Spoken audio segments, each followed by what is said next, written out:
नमो अरियंताणं नमो सिद्धाणं नमो आयज्ञाणं नमो वज्रायणं नमो लोये सौपचावणं ऐसो पंच नमुकारो सौवपावपणासनो मंगलां च सौवेशी परमं वै मंगलम् मंगलम भगवान वीरो मंगलम गौतम प्रभु मंगलम सुलभद्राद्या जैन धर्मोस्तु मंगलम। प्रवचनનો વિષય છે પ્રશ્ન પૂછે ગૌતમ કંડર અને ઉત્તર આપે વીર તીર્થંકર।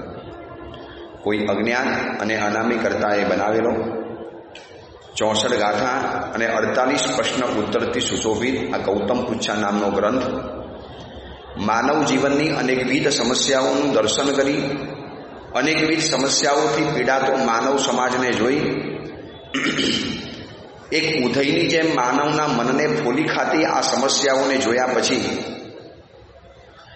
ગુરુ ગૌતમ સ્વામીજીએ પરમાત્માની સમક્ષ જે પ્રશ્નો પૂછતા ગયા અને એ પ્રશ્નોના જે ઉત્તર ભગવાન મહાવીરે આપ્યા, કૃપા કરી અને દયા કરીને પરમાત્માએ જે ઉત્તરો આપ્યા એનો એક વિશાળ સંગ્રહ એટલે કે એક આ ગૌતમ પુચ્છા નામનો ગ્રંથ છે। એક એક સવાલોમાં આગળ વધતા જઈએ અને એમ લાગે કે જાણે કે ગૌતમ સ્વામી માનવના મનની સમસ્યાને સમજવાની અંદરમાં એક કાબિલ હતા। એમ લાગે કે જીવનની અંદરમાં બુદ્ધિમાન કેવી રીતે બનાવે, જીવનમાં સદબુદ્ધિ કેવી રીતે આવે, કારણ કે આ એક સદબુદ્ધિ ઘણા સત્કાર્યોના દરવાજા અને ઘણા સદગતિના દરવાજા મારા તમારા માટે ખોલી દે છે। એક દુર્ગતિ અને દુર્બુદ્ધિ આ બંનેનો બહુ સારો સંબંધ છે અને સદબુદ્ધિ અને સદગતિ આનો પણ એક મજાનો સંબંધ છે। સદગતિ એ સદબુદ્ધિ દ્વારા મળે છે અને સદબુદ્ધિ એ સદગતિ દ્વારા મળે છે।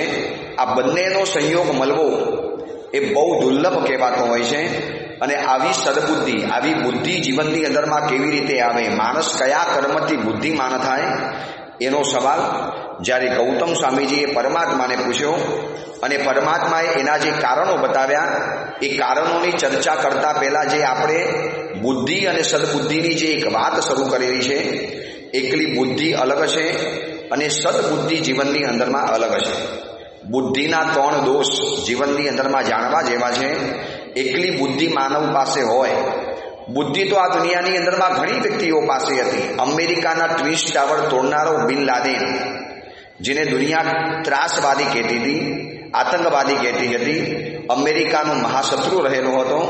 શું એ વ્યક્તિની પાસે બુદ્ધિ હશે, ભેજું હશે, શું દિમાગ હશે, શું આઈડિયા હશે, શું આઈક્યુ હશે કે અમેરિકા જેવી મહાસત્તાની આંખની અંદરમાં ધૂળ નાખી અને આ વ્યક્તિએ એના પ્લેનને હાઈજેક કરી અને ટ્વિન ટાવરની સાથે ભટકાડી દીધા।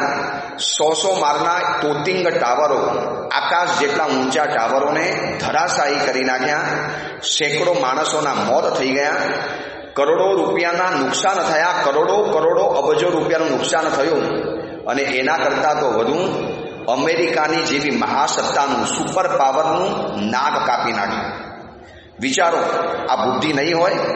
શું આ બુદ્ધિ વગર બન્યો છે?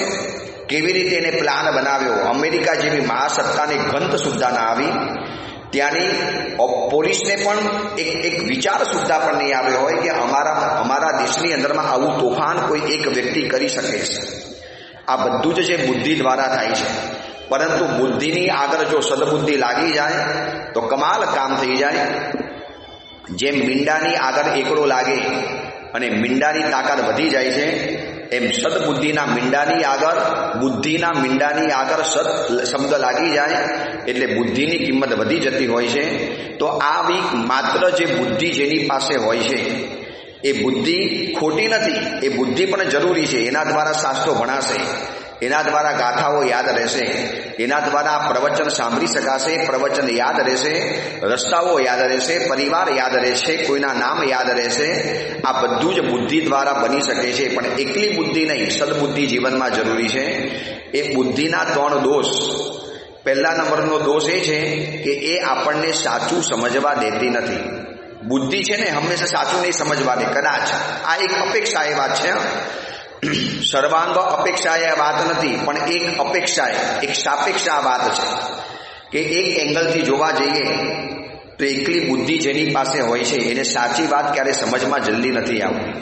એ દલીલ કરશે, કુતર્ક કરશે, એ પોતાની વાતને સાચી કરવા માટે અનેકવિધ પ્રયત્નો કરશે. જ્યારે ગયા પછી એને એ વાત સાચી સમજાતી હોય છે. એટલે પહેલા નંબરનો બુદ્ધિનો દોષ એ છે કે એ આપણને સાચું સમજવા નથી દેતી.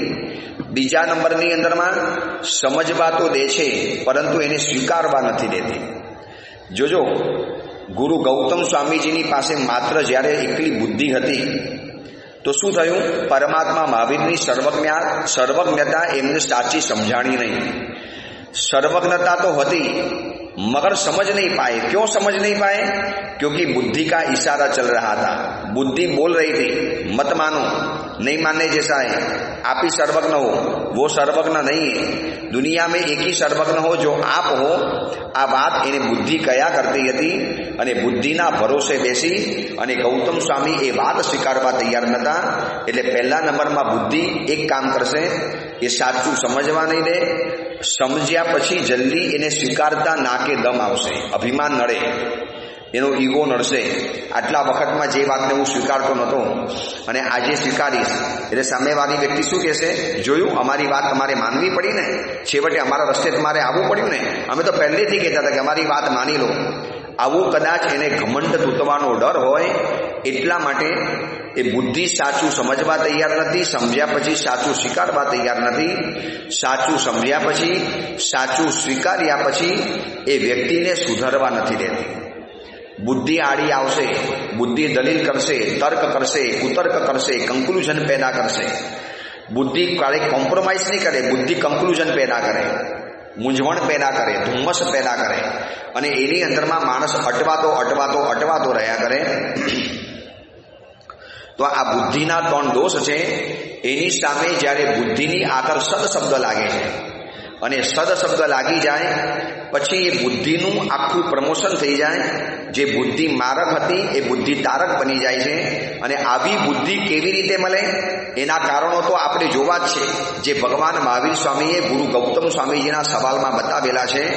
પરંતુ એની પહેલાં બુદ્ધિ અને સદબુદ્ધિની આ વાતને જીવનમાં જાણવી પડશે. કારણ કે વર્તમાન સમયની અંદરમાં સ્કૂલનું એજ્યુકેશન માણસને બુદ્ધિમાન બનાવે છે પરંતુ સદબુદ્ધિવાળો નથી બનાવતો. એટલા માટે કહું છું કે એજ્યુકેશન લીધા પછી માણસના વિષય કશાયો શાંત નથી થતા. એના મનની અંદરમાં જે ઉઠતી તીવ્ર તરંગો, ક્રોધના હોય, પછી હિંસાના હોય, કે સેક્સના હોય, કે વિષય વાસનાના હોય, કે રાગ દ્વેષના હોય, આ બધા જ તરંગો એના મનની અંદરમાં ઓર વધે છે. ભાવનાઓ ભડકે ભરે છે. કેમ ભરે છે ભાવનાઓ ભડકે? આ એટલા માટે બતાવું છું કે હમણાં જ મુંબઈની અંદરમાં આવ્યા પછી ગઈકાલના ન્યૂઝપેપરની અંદરમાં એક ખૂણાની અંદરમાં છપાયેલા સમાચાર વાંચ્યા અને વાંચ્યા પછી સ્તબ્ધ રહી જવાયું. આ સમાચાર જે લોકોએ વાંચ્યા એ બધાને પણ એક આઘાત લાગ્યું, આશ્ચર્ય લાગ્યું કે 13 વર્ષના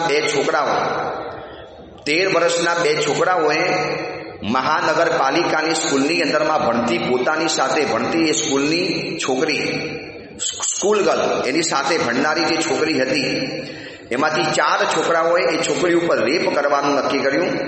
2 છોકરાઓ બહાર ચોકીદાર તરીકે ઉભા રહી ગયા અને ક્લાસની અંદરમાં છોકરી જ્યારે એકલી હતી ત્યારે આ 2 છોકરાઓ અંદર ધસી ગયા, દરવાજો બંધ કર્યો અને દીકરીને આખી પીખી નાખી. હવે વિચારજો, 13 વર્ષની ઉંમરની અંદરમાં આ બાળકને આવું કરવાનું કોણ સુજાડે છે? કોણ શીખવાડે? 13 વર્ષની ઉંમર છે, હજી તો ઊગીને ઊભા થાય છે, મૂછનો દોરો પણ નથી ફૂટ્યો, હજી એડલ્ટ પણ નથી થયા, એવી જોઈએ એવી યુવાની પણ નથી આવી. પરંતુ ગત ભવના આ સંસ્કાર વિષય વાસનાઓના અને આ ભવની અંદરમાં એકલી બુદ્ધિના પનારે પડવાની અંદરમાં ગયા. કયા સ્કૂલના સિલેબસની અંદરમાં સદબુદ્ધિની વાત આવે? કયા સ્કૂલના સિલેબસની અંદરમાં મહાપુરુષોનું જીવન ચરિત્ર બતાવવામાં વાત આવે? કયા સ્કૂલના સિલેબસની અંદરમાં મૈત્રી, કરુણા, સહનશીલતા, દયા, ઉદારતા, પરોપકાર આ બધાની વાત આવે છે? કયા બતાવો તો ખરા, કયા સિલેબસની અંદરમાં આવે? એકલી બુદ્ધિગમ્ય વાતો, એકલી બુદ્ધિની વાતો, એકલી બુદ્ધિને તીવ્ર બનાવવાની વાતો અને વળી પાછી પારકી ભાષાની અંદરમાં ભણવાનું, વિદેશની ભાષામાં ભણવાનું, પોતાની માતૃભાષામાં તો ભણતર મળ્યું પણ નથી, એટલે એના સંસ્કારો નથી આવતા, અને એકલી બુદ્ધિમાન બનેલી આ યુવા પેઢી, આખી પ્રજા આવતીકાલે દેશનું અભિમાન, સ્વાભિમાન, ધર્મનું સ્વાભિમાન, પરિવારનું સ્વાભિમાન, પોતે જે કુલની અંદરમાં જન્મ્યો છે એ કુલનો એક આચાર, કુલની પરંપરા, કુલની મર્યાદા બધું જ હવે ધીરે ધીરે નષ્ટ થવાની અંદરમાં આવે છે. કેમ? કારણ કે સમાજની અંદરમાં એકલી બુદ્ધિવાળાના બોલબાલા બધવા મળે, એકલી બુદ્ધિવાળાનો જય જયકાર થવા મળે. તમારી પાસે બુદ્ધિ છે, યાદદાસ્ત છે, પરીક્ષાની અંદરમાં યાદ રહે છે, યાદ મારી લો, રટ્ટો મારી લો, યાદ કરી લો, પરીક્ષામાં પેપર પાસ કરી લો અને બસ નંબર 1 આવી ગયો, ટોપ 10માં નંબર આવી ગયા અને તમને સારી જોબ મળી ગઈ. એટલે માણસને પોતાની બુદ્ધિ ઉપર એટલો બધો ભરોસો બેસી જાય. જ્યારે ભગવાન કહે છે કે બુદ્ધિ જરૂરી છે, ના નથી પાડતો, પણ બુદ્ધિની આગળ સદ શબ્દ લગાડવો જેવો છે. સદબુદ્ધિ જીવનમાં લગાવી. પાણી પીવું છે પણ ગટરનું પાણી નથી પીવાનું, એમ બુદ્ધિ જરૂરી છે, પણ એકલી બુદ્ધિ નહીં, સદબુદ્ધિ જરૂરી છે. અને મારી પાસે બુદ્ધિ અને સદબુદ્ધિ છે એની એક જ લાઈનની ડેફિનેશન જે આપણે ગઈકાલે પ્રવચનમાં જોયેલી હતી, વિચારમાં વિવેકની ઉપસ્થિતિ, એનું નામ છે સદબુદ્ધિ. આ એક લાઈનની ડેફિનેશન હતી. પરંતુ સદબુદ્ધિના 5 સિમ્ટમ્સ, 5 લક્ષણો જાણવા જેવા છે.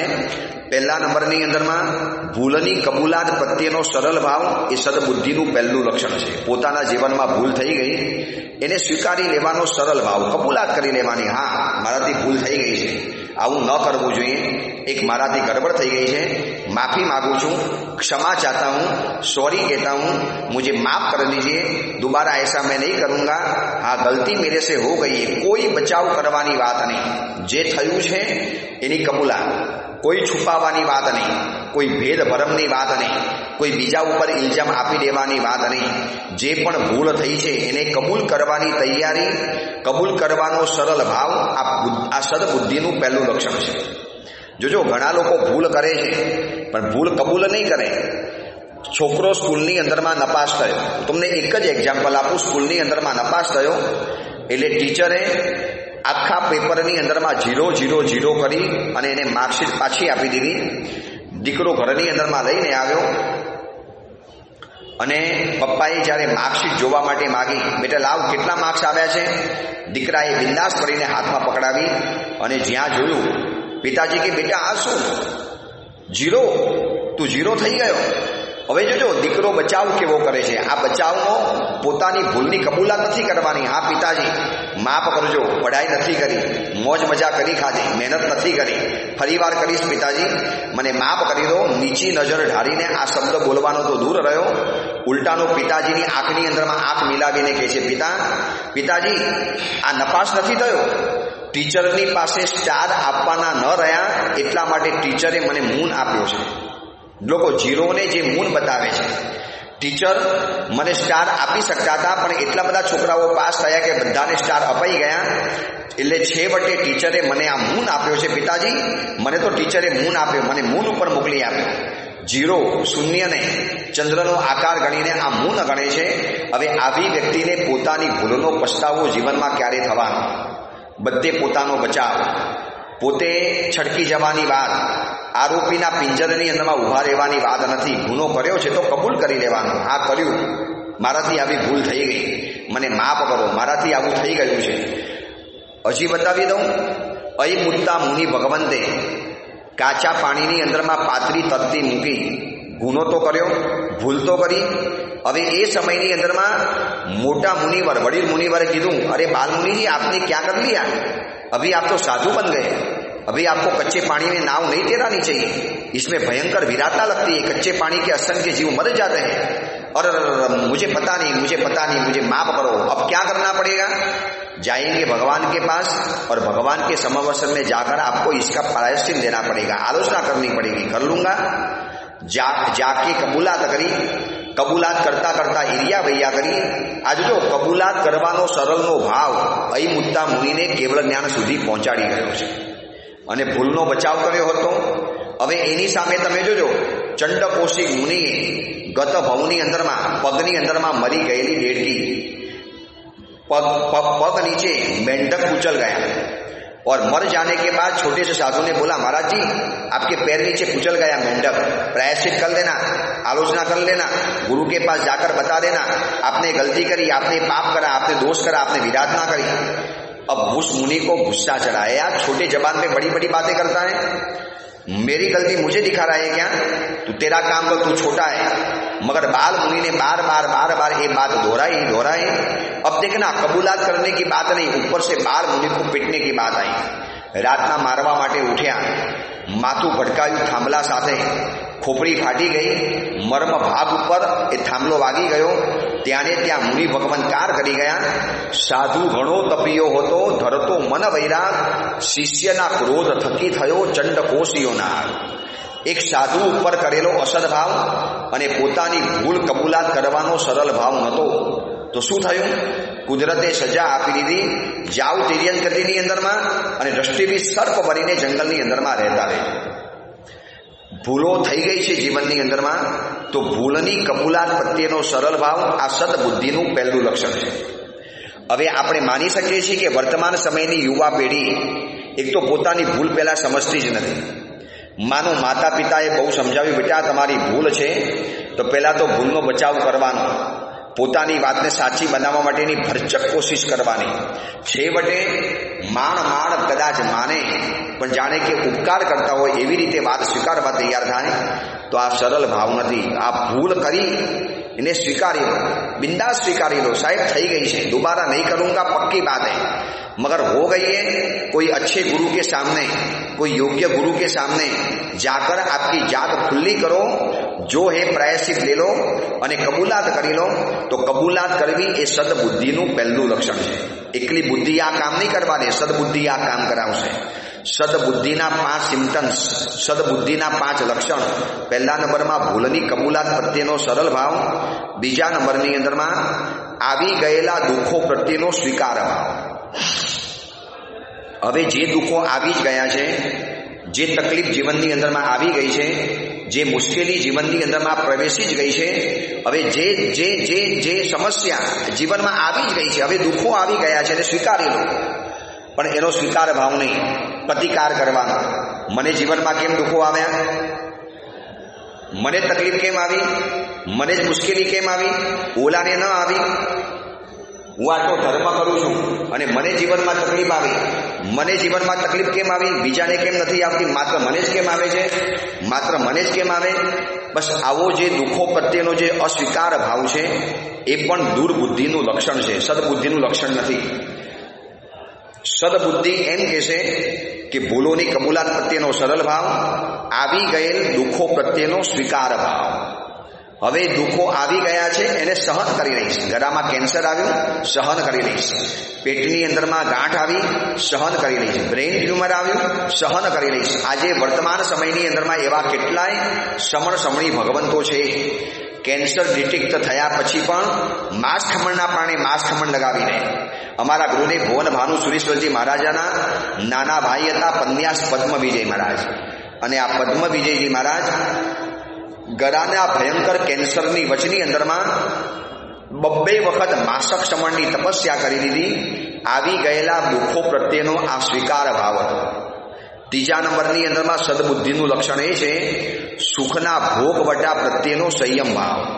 જીવનમાં સુખ આવ્યું, પુણ્યનો ઉદય આવ્યો, સારો સમય આવ્યો, અચ્છા સમય આયા, તો અચ્છા સમયની અંદરમાં સુખના ભોગવટાના સમયની અંદરમાં, એટલે કે સુખને જ્યારે ભોગવવાનો સમય આવે છે ત્યારે એવા સમયની અંદરમાં સંયમ ભાવ એને બહુ પસંદ આવે। આ સદબુદ્ધિનું લક્ષણ છે, સદબુદ્ધિવાળું વિચાર છે। ગત ભવની અંદરમાં કરેલા પુણ્યના કારણે આ ભવની અંદરમાં સુખ મળ્યું છે, હવે આ સુખની અંદરમાં લયલીન બની જઈશ, સુખની અંદરમાં તલ્લીન બની જઈશ, તો આવતીકાલે મારું બધું જ પુણ્ય ખતમ થઈ જવાનું, નવું પુણ્ય તો એટલું બંધાતું પણ નથી, તો આવતીકાલે નવા ભવની અંદરમાં ઓછા પુણ્યના કારણે, પુણ્યના અભાવના કારણે જીવનમાં ઓર તકલીફ આવવાની, એના કરતાં આ ભવની અંદરમાં બધું પુણ્ય મારે વાપરવું નથી, મારે મારા પુણ્યને સાચવવું છે, સંયમ ભાવ કેળવવો છે। મારે મારા પુણ્યને બચાવીને રાખવું છે. વર્તમાન સમયની અંદરમાં જે રીતે ભોગવાદની જીવનશૈલી વધેલી છે, અનાપ શનાપ સુખ સગવડો, સાધન સામગ્રીઓ, ફેસિલિટીઝ જીવનની અંદરમાં વાપરવા જાય છે, એમ લાગે છે કે જાણે કે 10 ભવનું પુણ્ય એક જ ભવની અંદરમાં માનવો ખતમ કરી રહેલા છે. હવે જો પુણ્યના ઉદયકાળમાં નવો પુણ્યનો બંધ કરવાની અંદરમાં નહીં આવે, મેં ભટ્ટાર શ્રી સંઘના ચાતુર્માસના પ્રવચનોની અંદરમાં પુણ્યકુલક નામનો જે ગ્રંથ લીધેલો, માત્ર 10 ગાથાનો આ મારવી ગ્રંથ, અને એમાં પુણ્ય તત્વની જે વાતો બતાવી, એમાં એ જ બતાવેલું હતું કે એકલા પુણ્યના ઉદયને જીવનમાં આવકારવા જેવો નથી, સાથે પુણ્યનો બંધ પણ કરવો જરૂરી છે. હવે પુણ્યનો બંધ નહીં કરો અને એકલો પુણ્યનો ઉદય જીવનમાં વાપરતા જશો, સંયમ ભાવ નહીં કેળવો. સંયમ ભાવ શું કરશે ખબર છે? પુણ્યના ઉદયથી મળેલી સામગ્રીઓને ઓછી વાપરશે. 4 મીઠાઈ વાપરવા માટે મળી છે તો 1 વાપરશે અને બાકીના 3નો સંયમ લઈ લેશે.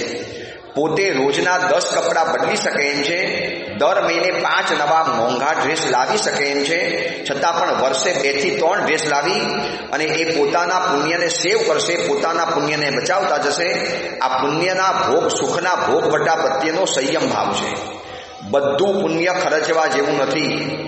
બધા પાપને ના નથી પાડવા જેવી, બધા પાપના ઉદયને ના નથી પાડવા જેવી, અને બધા જ પુણ્યના ઉદયને હા પાડવા જેવી નથી. થોડું અટકાવો, ઓછું કરો. લાખ રૂપિયાની ગાડી મળે છે તો 50,000ની લાવો. તમે 1.25 લાખ, 1.5 લાખ, 2 લાખનો મોબાઈલ લાવી શકો એમ છો તો માત્ર 25-50,000નો મોબાઈલ લાવીને સંતોષ માનો. બાકીના લાખ રૂપિયાનું, 1.5 લાખ રૂપિયાનું પુણ્ય બચાવની અંદરમાં કરો. આવી રીતે બચેલું થોડું થોડું પુણ્ય આવતા ભવની અંદરમાં આપણા માટે જીવા દોરી બની જવાનું છે. જો સંયમ ભાવ કેળવવામાં જ નહીં આવે, મળે આ બધા જ ભોગોને ભોગવી લેવાના, જે મળે બધું ખાઈ લેવાનું, જે મળે બધું પહેરી લેવાનું, જે જોવા માટે મળે બધું જોઈ લેવાનું, બધી સગવડો વાપરવાની, બધા જ સુખ સાધનો વાપરી લેવાના, તો આવતીકાલે આ સંયમ ભાવ નહીં હોય તો બધા જ દુઃખો જીવનમાં આવશે. કેમ? કારણ કે પુણ્ય ખતમ થઈ ગયું, અને જે સમયે પુણ્ય ખતમ થાય છે બરોબર બીજી જ મિનિટે જીવનની અંદરમાં દુઃખોની એન્ટ્રી થાય છે. એટલે સદબુદ્ધિનું ત્રીજું લક્ષણ બતાવ્યું કે સુખના ભોગ વટા પ્રત્યેનો સંયમ ભાવ. નંબર 4, સદબુદ્ધિના 5 લક્ષણ ખરેખર જાણવા જેવા છે. શું પરમાત્માએ લક્ષણો બતાવેલા છે? ચોથા નંબરમાં મારી પાસે સદબુદ્ધિ છે ખબર કેવી રીતે પડે? નંબર 1, ભૂલની કબૂલાત પ્રત્યેનો સરળ ભાવ, આવી ગયેલા દુઃખો પ્રત્યેનો સ્વીકાર ભાવ, સુખના ભોગ વટા પ્રત્યેનો સંયમ ભાવ. ચોથા નંબરની અંદરમાં પુરુષાર્થના પરિણામ પ્રત્યેનો સંતોષ ભાવ. પુરુષાર્થ જબરજસ્ત કર્યો, ભરચક પુરુષાર્થ કર્યો, 10 કરોડ રૂપિયા એને મળી શકવા જોઈએ એટલો બધો પુરુષાર્થ કર્યા પછી માત્ર 10 લાખ રૂપિયા હાથની અંદરમાં હાંસલ થયા, પ્રાપ્ત થયા. હવે પુરુષાર્થનું જે પરિણામ આવ્યું છે, જે રિઝલ્ટ આવ્યું છે, દોસ્ત એને સ્વીકારી લો, બસ સંતોષ ભાવે માની લો. જો મિલા બસ ઇનફ હે, ઠીક છે, મારા નસીબમાં આટલું જ હતું, પણ આટલી બધી મેં મહેનત કરી, 10-10 કરોડ રૂપિયા મળી શકે એટલી બધી મેં કાતિલ મહેનત કરી, ચાલો મને કેમ ન મળ્યું? નથી મળ્યું, પુણ્ય ઓછું પડ્યું, સંતોષ ભાવથી સ્વીકારી લો. જેટલું મળ્યું છે એને આનંદથી સ્વીકારી લો. પછી બનશે એવું કે નહીં મળ્યાના દુઃખની અંદરમાં જે થોડું ઘણું મળ્યું છે એનો આનંદ માનવાનો પણ માણસ ભૂલી જશે. એટલે ચોથા નંબરની સદબુદ્ધિ આપણને એ શીખવાડે છે કે પુરુષાર્થના પરિણામ પ્રત્યેનો સંતોષ ભાવ જીવનમાં લાવવો પડશે. પુરુષાર્થ કર્યા પછી જે પણ પરિણામ આવ્યું, જે પણ રિઝલ્ટ આવ્યું, એમાં સંતોષ ભાવ, બસ જે મળ્યું છે એમાં સેટિસ્ફેક્શન. હવે જે મળ્યું છે એને સ્વીકારી લેવાનું. અને 5મા નંબરની અંદરમાં ઉપકારીઓ પ્રત્યેનો સમર્પણ ભાવ. આ 5 વસ્તુ જીવનની અંદરમાં દેખાતી હોય તો મારે તમારે માની લેવાનું કે આપણા જીવનની અંદરમાં સદબુદ્ધિનો પ્રાદુર્ભાવ થઈ ગયો છે. ખુશ થઈ જવાનું, આ 5 વસ્તુ મને જીવનમાં મળી, ખરેખર મને ઉપકારીઓ પ્રત્યે સમર્પણ ભાવ થાય છે, મને પુરુષાર્થના પરિણામ પ્રત્યે સંતોષ ભાવ પેદા થાય છે, સુખના ભોગ વટા પ્રત્યે મને સંયમ ભાવ પેદા થાય છે, આવી ગયેલા દુઃખો પ્રત્યે મને સ્વીકાર ભાવ પેદા થાય છે, અને ભૂલોની કબૂલાત પ્રત્યે મને સરળ ભાવ પેદા થાય છે. આંખ મીચીને માની લેવાનું કે સદબુદ્ધિનો હું સ્વામી બની ગયો, સદબુદ્ધિનો હું માલિક બની ગયો. ચલો, બુદ્ધિ અને સદબુદ્ધિની આપણે ચર્ચા તો બહુ કરી દીધી. હવે આવી સદબુદ્ધિ અને બુદ્ધિના માલિક કેવી રીતે બની શકાય, કયા કર્મથી બનાય છે? એ સવાલનો જવાબ આપણે જાણવાની શરૂઆત કરીએ. પરમાત્માએ એની પાછળના 5 રીઝન બતાવ્યા છે. જ્યારે ગૌતમ સ્વામીજીએ પૂછ્યું કે પ્રભુ, જીવ કયા કર્મના ઉદયથી બુદ્ધિમાન બને, સદબુદ્ધિવાન બને, અને પરમાત્માએ એના જવાબની અંદરમાં જે 5 કારણો બતાવેલા છે એમાં પહેલા નંબરની અંદરમાં ભગવાને એ બતાવ્યું, જે શાસ્ત્રોને ભણે છે, ધર્મ ગ્રંથોનો અભ્યાસ કરે છે, જીન વચનોને જાણે છે, શાસ્ત્રોનો જે સ્વાધ્યાય કરે છે, એ વ્યક્તિ આવતા ભવની અંદરમાં બુદ્ધિમાન બની શકે છે. હવે આ અપેક્ષાએ આપણે જો અત્યારે વિચારીએ, જે રીતની જીવનશૈલી ચાલે છે લોકોની, પાઠશાલામાં આવવાનો સમય નથી, ઘરે પંડિત રાખીને ભણવાનો સમય નથી, ભણાવનારા ગુરુ ભગવંત મોજૂદ છે, ગુરુ ભગવંત વારંવાર પ્રેરણા પણ કરે છે, છતાં પણ એ ગુરુ ભગવંત પાસે ભણવા જવાનો જો સમય પણ નથી મળતો, તો માની લેવું પડે કે આવતા ભવની અંદરમાં આપણને બુદ્ધિની પ્રાપ્તિ થશે કેવી રીતે, સદબુદ્ધિ કેવી રીતે મળશે. પરમાત્માએ પહેલું રીઝન બતાવ્યું, પહેલું કારણ બતાવ્યું. પહેલા કારણની ચર્ચા કરતા કરતા પરમાત્મા એ બતાવે છે, જે શાસ્ત્રોને ભણે છે, ધર્મ ગ્રંથોનો અભ્યાસ કરે છે, જીન વચનોને જાણે છે. કદાચ તમે જાણ્યું હશે, માંડવગઢના મહામંત્રી પેથરસા, આ જીન વચનોને ભણવાનો એને રસ કેટલો બધો હતો. આટલા મોટા મહાન મંત્રી પદે બિરાજમાન હતા અને માંડવગઢના સામ્રાજ્યની અંદરમાં 18 લાખ ગામો હતા. 18 લાખ ગામોનો વહીવટ કરવાનો, 18 લાખ ગામોની અંદરમાં જઈને વ્યવસ્થાઓ કરવાની, આટલા મોટા રાજ્યની ચિંતા કરવાની, આટલા મોટા રાજ્યનું પરિપાલન કરવાનું, અને ઇન બિટવીન પોતાના ઘરેથી જ્યારે રાજમહેલ તરફ જતા હતા ત્યારે રસ્તાની અંદરમાં હાથીની અંબાડી ઉપર બેસી 555 ગાથાનો ઉપદેશમાલા નામનો ગ્રંથ, આખો ધર્મદાસ ગણીજીએ બનાવેલા ઉપદેશમાલા ગ્રંથને પેથરસાએ ગોખી નાખ્યો હતો. વિચારજો, પેથરસા મહામંત્રીને જો સમય મળે છે તો શું આજના યુવકોને સમય ન મળે, આજના ભાઈઓને સમય ન મળે, આજની યુવતીઓને સમય ન મળે, આજના યુવકોને સમય ન મળે? 2 પ્રતિક્રમણના પણ ફાફા છે. ઘણા લોકો તો એવા મળે છે જેને ગુરુબંધન કરતા પણ નથી આવડતું. ચૈત્ય બંધનની તો વાત દૂર રહી, ઉપાશ્રયમાં આવ્યા પછી ગુરુ ભગવંત પાસે કેવી રીતે બંધન કરવાનું? સામાન્ય બંધન, ઇચકાર સુરાઈ અને અભૂઠીઓ વાળું બંધન, ફેટ્ટા બંધન નથી કહેતો, દ્વારસાર બંધન નથી કહેતો, સિમ્પલ બંધન કરવાના છે. એ પણ જો ન આવડતું હોય તો પછી આવતા ભવની અંદરમાં આપણે બુદ્ધિમાન બનવાના છીએ એ આપણે કેવી રીતે નક્કી કરશું? કોણ આપણને બનાવશે બુદ્ધિમાન? કારણ કે ભગવાન પોતે જ કહે છે, ઓથેન્ટિક વાત સાથે પરમાત્મા કહે છે, જે શાસ્ત્રોને ભણે છે, ધર્મ ગ્રંથોનો અભ્યાસ કરે છે, જીન વચનોને જાણે છે, એ વ્યક્તિ આવતા ભવની અંદરમાં સદબુદ્ધિમાન અથવા તો બુદ્ધિમાન બની શકે છે. શિપાળ રાજાનો રાસ, એ રાસ જ્યારે વાંચ્યો ત્યારે વાંચતા વાંચતા ખબર પડી કે મૈણા સુંદરીની પાસે આટલી ધર્મકુમારી કેવી રીતે આવી, આટલા દુઃખોના વચની અંદરમાં એ ટકી કેવી રીતે? ભયંકર કક્ષાનું જે અપમાન થયું, એ અપમાનની અંદરમાં મૈણા સુંદરી કેમ ટકી, કેવી રીતે ટકી ગઈ? એ જે ટકી હશે ને, એ જ્યારે જોયું અને વાંચ્યું ત્યારે ખબર પડી કે એને કેટલો બધો ધર્મ ગ્રંથોનો અભ્યાસ કરેલો હતો. અને એ કરેલા અભ્યાસના કારણે જીવનની અંદરમાં દુઃખો તો બધાને આવ્યા છે. અંજના સુંદરીને પણ આવ્યા, ચંદનબાલાને પણ આવ્યા, મૈણા સુંદરીને પણ આવ્યા. કોઈ દુઃખોનો પાર નથી. ભયંકર કક્ષાના દુઃખો જીવનમાં ઉતરી પડ્યા. કોળીઓ પતિ, પિતાએ ઘરમાંથી કાઢી મૂકી, પહેરેલા કપડે નીકળી ગઈ છે. આવતીકાલે પોતાના રૂપ અને સૌંદર્યને ક્યાં સાચવવાનું એના ફાફા છે. આ કોડિયાપતિ સાથે જિંદગી કેવી રીતે નીકળશે એ ખબર નથી. ચેપી કોઢનો રોગ છે. આવતીકાલે હું પણ કોઢિયન બની જઈશ, મને પણ શરીરમાં કોઢ લાગુ પડી શકે છે. આટલી બધી ચિંતાઓની ભરમારની વચની અંદરમાં મૈણા સુંદરી સદબુદ્ધિની માલિક રહી છે. કેમ? કારણ કે ધર્મ ગ્રંથોને ભણી છે, કર્મ ગ્રંથોને ભણી છે. એકવાર કર્મ ગ્રંથોનો જો ડીપલી અભ્યાસ કરવામાં આવે, ભલભલા દુઃખોની અંદરમાં માણસને સમાધાન મળી જાય. એ સમજે કે મારા જ પોતાના કર્મ વશથી આ દુઃખ આવ્યું છે, શું કામ મારે આટલી બધી હાઈગોઈ કરવાની, શું કામ આટલું બધું રડવાનું? મેં જ કરેલું કર્મ મને જ ઉદયની અંદરમાં આવ્યું છે. મેં ખાડો ખોદ્યો અને હું અંદરમાં પડ્યો, તો મારે કોને ફરિયાદ કરવાની? આટલી કુમારી, આટલી જાગૃતિ કર્મ ગ્રંથનો અભ્યાસ પેદા કરાવી શકે છે. તમને ખબર છે, મૈણા સુંદરીને જ્યારે કોઈએ પણ વાત પૂછી, જ્યારે એના પિતાજીએ માફી માગી, જ્યારે 9 રાજ્યની રાણી બનીને આવી છે, શિપાળ રાજા જ્યારે રાજા બનીને આવ્યો છે, મુખ્ય પટરાની બની છે, એના હાથ નીચે બીજી 8 રાણીઓ છે, અને એ સમયમાં પિતાજી જ્યારે માફી માગવા માટે આવે છે ત્યારે મૈણા સુંદરીનો એક જ જવાબ છે, જીવ શયલ વસ કર્મને કુણ રાજા કુણ રંગ. શું અદ્ભુત શબ્દ વાપર્યો છે. પિતાજી, કોઈ ચિંતા મત કરો, આમાં તમારો ગુનો નથી, જે ગુનો છે મારા કર્મનો છે. જીવ શયલ વસ કર્મને કુણ રાજા કુણ રંગ. પિતાજી, દરેક વ્યક્તિ પોતાના કર્મને વશ છે, એને પરવશ છે, એને પરાધીન છે, અને આપે મને જીવનમાં દુઃખ નથી આપ્યું, દુઃખ તો મને મારા કર્મએ આપ્યું છે પિતાજી. એટલે આપ કોઈ ચિંતા નહીં કરો. તમને ખબર છે આ ધર્મકુમારી શેના કારણે આવી? શિપાળ રાજાના રાસની અંદરમાં લખ્યું છે, નય જાણે નવતત્વના દ્રવ્ય ગુણ પર્યાય કર્મ ગ્રંથ કંઠે કર્યા.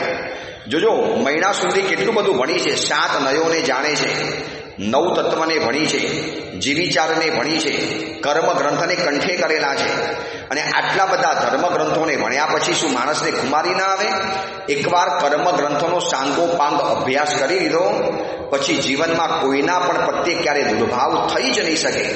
કારણ કે એ વ્યક્તિ દોષિત નથી દેખાતી, દોષિત દેખાય છે પોતે અને પોતાનું કરેલું કર્મ. એના કારણે મને જીવનમાં દુઃખ આવ્યું છે. હવે મારે શું કામ બીજા માટે ફરિયાદ કરવાની? મેં જ ખાડો ખોદ્યો અને મારે જ પડવાનો વારો આવ્યો, તો બીજા ઉપર બ્લેમ કરવાનો મને કોઈ અધિકાર નથી. બસ આ વાત શીખવાડે છે કર્મ ગ્રંથ. આવી ધર્મ કુમારી પેદા કરાવડાવે અને આવી સદબુદ્ધિ પેદા કરાવડાવે. અને એ સદબુદ્ધિને પેદા કરવાનું પહેલું લક્ષણ, પહેલું કારણ, પહેલું રીઝન એ છે, જે વ્યક્તિ શાસ્ત્રોને ભણે છે, ધર્મ ગ્રંથોનો અભ્યાસ કરે છે. હવે આ અપેક્ષાએ વિચારો પાઠશાલાનું ભણતર કેટલું બધું જરૂરી છે, જે વર્તમાન સમયની અંદરમાં બહુ ઘટવાની અંદરમાં આવ્યું છે. નથી થયું એમ નહીં, ચાલે છે.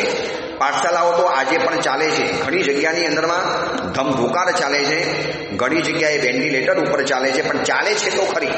એમાં હમણાં સમકિત ગ્રુપે ચાલો પાઠશાલા જઈએ આ અભિયાન શરૂ કર્યું, અને એના કારણે ગામે ગામ, ભલે લાલચ તો લાલચ, ભલે લોભ તો લોભ, જે પણ ગણો એ, પણ લોકો ભણવા માટે તો શરૂ થઈ ગયા. ગામે ગામ મેં જોયું. ચાલો પાઠશાલા જઈએ આ અભિયાન હેઠળ જેટલી ગાથાઓ કરવાની છે એ ગાથા કરવાની અંદરમાં લોકો મંડી પડેલા છે. એક ઉલ્લાસથી લોકો એમાં ભાગ લઈ રહેલા છે. એટલે નથી ચાલતું એવું નથી કહેતો, પણ હજી બહુ મોટો વર્ગ પાઠશાલાથી દૂર છે, ધર્મ ગ્રંથો ભણવાથી દૂર છે. જીવિચા 9 તત્વની વાતો એને હજી આવડતી નથી. આ કર્મ ગ્રંથની અદ્ભુત થિયરી એને હજી ખબર નથી પડતી. ચલો આ અંગેની બીજી વિશેષ વાત આપણે આવતીકાલે કરીશું. આવતીકાલે હજી વધુ જાણવું છે કે ધર્મ ગ્રંથોનો અભ્યાસ કેમ માણસે મૂકવા માંડ્યો, કેમ એ કરવાની અંદરમાં અટકી ગયો, એની બધી ચર્ચા આપણે આવતીકાલે કરીશું. આવતીકાલથી 5 દિવસ, એટલે આજથી 5 દિવસ મારી સ્થિરતા ઇલ્લા શ્રી જૈન સંઘની અંદરમાં, ઇલ્લા અંધેરી બ્રિજ વિલેપાલ્લાની નજીક આર્યેશ્વર જૈન દેરાસર એસવી રોડ ઉપર જે ભવ્ય દેરાસર છે ત્યાં 5 દિવસની સ્થિરતા છે. રોજ સવારે 7:30 થી 8:30 ત્યાં પ્રવચનો ચાલવાના છે. આ રીતે હમણાં ઇલ્લા સુધીનો વિહાર છે, આગળનો વિહાર જે હશે એ આપને જણાવવાની અંદરમાં આવશે. અને આ પ્રવચન જે સાંભળનારી દરેક વ્યક્તિઓને કહેવાનું, હવે વોટ્સઅપની અંદરમાં એક નવી સિસ્ટમ આવી છે. આ ગ્રુપને ચલાવનારા 2 યુવાન દીકરાઓ પારસ અને વૈભવ તંતોડ મહેનત કરે છે. 25 ગ્રુપોને એકલા હાથે ચલાવે છે અને બધાને પ્રવચનો મોકલે છે.